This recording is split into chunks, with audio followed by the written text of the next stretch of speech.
Assalamualaikum warahmatullahi wabarakatuh.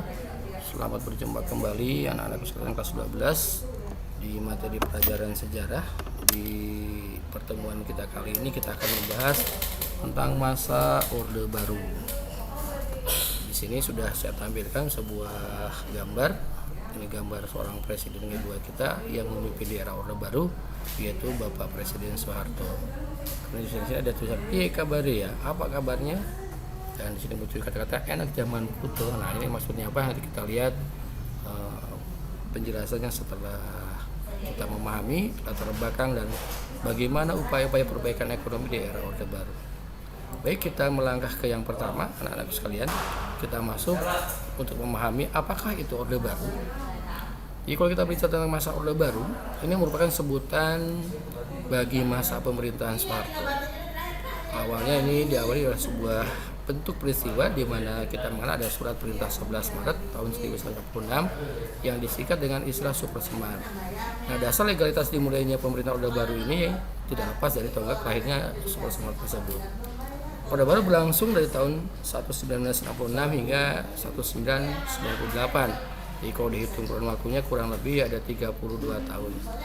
Pada tahun 1968 MPR secara resmi melantik Soeharto untuk masa jabatan 5 tahun sebagai presiden, dan dia kemudian dilantik kembali secara berturut-turut mulai tahun 1973, 1978, 1983, 1988, 1993 dan tahun 1998. Nah, latar belakang hanya Orde Baru ini tidak lepas dari sebuah peristiwa di masa lampau ketika di era demokrasi terpimpin, di mana masyarakat pasca G30S atau pasca gerakan 30 September menuntut adanya sebuah perubahan dengan nama Tritura.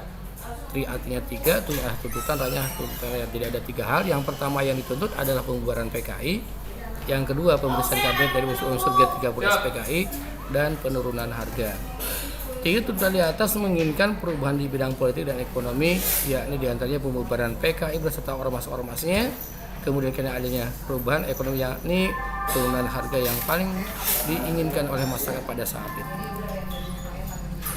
Nah, peristiwa tersebut tidak lepas dari peran serta tanggal 25 Oktober tahun 1995, yaitu adanya Kesatuan Aksi Mahasiswa Indonesia atau KAMI, yang selanjutnya diikuti oleh kesatuan aksi yang lain. Di antaranya ada Kesatuan Aksi Pemuda Pelajar Indonesia, ada Kesatuan Aksi Pelajar Indonesia, Kesatuan Aksi Buruh Indonesia, Kesatuan Aksi Sarjana Indonesia, Kesatuan Aksi Wanita Indonesia, Kesatuan Aksi Buruh Indonesia. Nah, jadi kalau kita perhatikan di sini, ya baik pelajar, kemudian guru, kemudian buruh, kemudian masyarakat bersatu padu untuk menuntut perbaikan pasca G30S atau gerakan 30 September. Nah, ketika gelombang demonstrasi yang menuntut pembubaran PKI semakin keras, pemerintah ternyata tidak segera mengambil tindakan. Nah, ini berakibat pada tanggal 10 Januari 1966 kami dan KPI mempelopori kesatuan aksi yang tergabung dalam Front Pancasila dan mendatangi DPR GR menuntut tiga tuntutan rakyat yang tadi kita kenal dengan istilah Tritura tadi. Nah, dengan adanya pergerakan tersebut, maka di Indonesia muncullah dualisme kepemimpinan. Yang pertama yaitu bentuk kepemimpinan yang masih tetap ada pada saat itu adalah Insinyur Soekarno, dan dia masih berkuasa sebagai presiden sementara Soeharto menjadi pelaksana pemerintahan. Konflik dualisme inilah yang membawa Soeharto ya ke puncak kekuasaannya karena akhirnya Soekarno mengundurkan diri dan menyerahkan kekuasaannya pemerintahannya kepada Soeharto. Tepatnya tanggal 23 Februari 1967 MPRS menyelenggarakan sidang istimewa untuk mengumumkan pengunduran diri Presiden Soekarno dan mengangkat Soeharto sebagai pejabat Presiden Republik Indonesia. Dan tepat pada tanggal 12 Maret 1967 Jenderal Soeharto dilantik sebagai pejabat Presiden Republik Indonesia, dan peristiwa ini menandai berakhirnya kekuasaan Orde Lama atau demokrasi terpimpin dan dimulainya kekuasaan Orde Baru. Pada sidang umum bulan Maret 1968 MPRS mengangkat Jenderal Soeharto sebagai Presiden Republik Indonesia yang kedua. Nah, lalu apa yang dilakukan oleh Orde Baru dalam rangka menyelesaikan apa yang diamanatkan dalam Tritura atau tiga tuntutan terutama di bidang ekonomi? Maka ini yang dilaksanakan oleh Orde Baru. Yang pertama, melaksanakan pelaksanaan pembangunan nasional. Di mana pembangunan nasional ini menggunakan sebuah bentuk rentang waktu atau jangka dengan nama pembangunan jangka pendek dirancang oleh pemerintah saat itu melalui program pembangunan 5 tahun atau PELITA. Di mana setiap 5 tahun ini ada sasaran yang akan menjadi target yang harus tercapai dalam pembangunannya itu. Kita lihat Di berita pertama 1 April 1969 hingga 31 Maret 1974, sasarannya adalah bagaimana bisa memenuhi kebutuhan pangan, sandang, perbaikan, prasarana perumahan, perluasan lapangan kerja dan kesejahteraan rohani. Jadi kalau kita lihat di sini di berita 1 jelas ini adalah merupakan bagaimana menstabilkan kondisi ekonomi Indonesia pasca peristiwa G13 atau runtuhnya Orde Lama pada saat itu. Di sini berupaya untuk memenuhi kebutuhan yang namanya bentuk sektor pertanian terutama, ya karena kita berkaitan dengan yang namanya kebutuhan pangan, sandang kebutuhan dengan pakaian, perbaikan yang namanya perumahan, bagaimana memberikan yang namanya perumahan yang layak, nanti ada muncul kita kenal misalnya proyek Perumnas atau perumahan nasional, dan bagaimana masyarakat supaya punya pendapatan dengan menciptakan lapangan pekerjaan. Kemudian berita kedua ini tidak jauh berbeda dengan berita yang pertama. Sasaran yang digunakan tetap berkaitan dengan masalah pangan, sandang, perumahan, sarana prasarana, kesejahteraan rakyat, dan memperluas kesempatan kerja. Ini yang mungkin agak tambahannya yaitu tentang memperluas kesempatan kerja.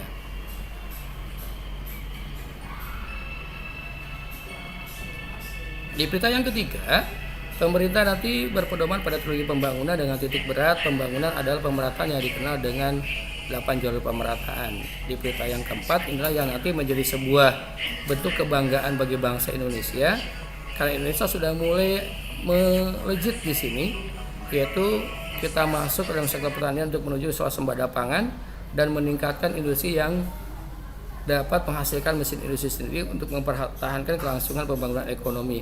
Dan pada pelita 4 ini pula kita mengenal bahwa bangsa Indonesia berhasil swasembada pangan atau swasembada beras dan mendapatkan sebuah bentuk penghargaan dari FAO atau Organisasi Pangan Dunia di bawah PBB. Kemudian yang kedua juga kita mendapatkan bentuk penghargaan dari PBB dari bentuk yang namanya penghargaan Population Award, di mana di berita 4 ini tahun 89 kita mendapatkan sebuah penghargaan, kita berhasil menekan laju pertumbuhan penduduk dengan berhasilnya program KB, yaitu program untuk menurunkan angka kelahiran. Dan ini menjadi sebuah barometer bahwa Indonesia bisa menyeimbangkan antara hasil sumber daya alam berupa sektor pertanian khususnya dengan pertambahan penduduk. Dan pada berita yang kelima, berita ini menekankan pada sektor pertanian dan industri, dan inilah kita mulai industrialisasi besar-besaran. Dan di berita yang ke-6, 1 April 1924 hingga 1999, di sini kita mengembangkan pembangunan, ditekankan pada sektor ekonomi yang berkaitan dengan industri dan pertanian.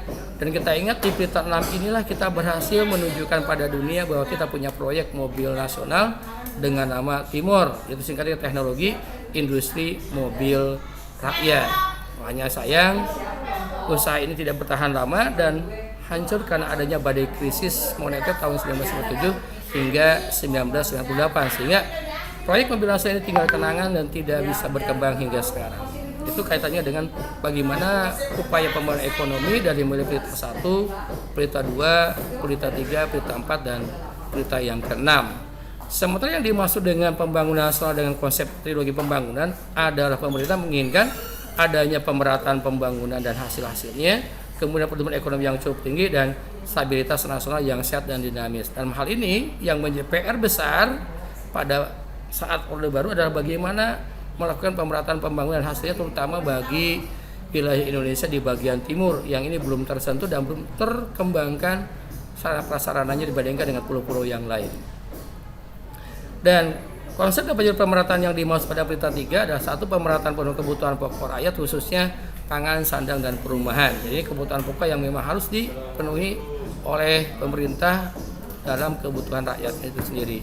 Yang kedua adalah pemerataan memperoleh kesempatan pendidikan. Nah, di sini pemerintah berupaya keras, berupaya minimal 1 kecamatan dibangun yang namanya SD Infra atau sekolah dasar instruksi presiden.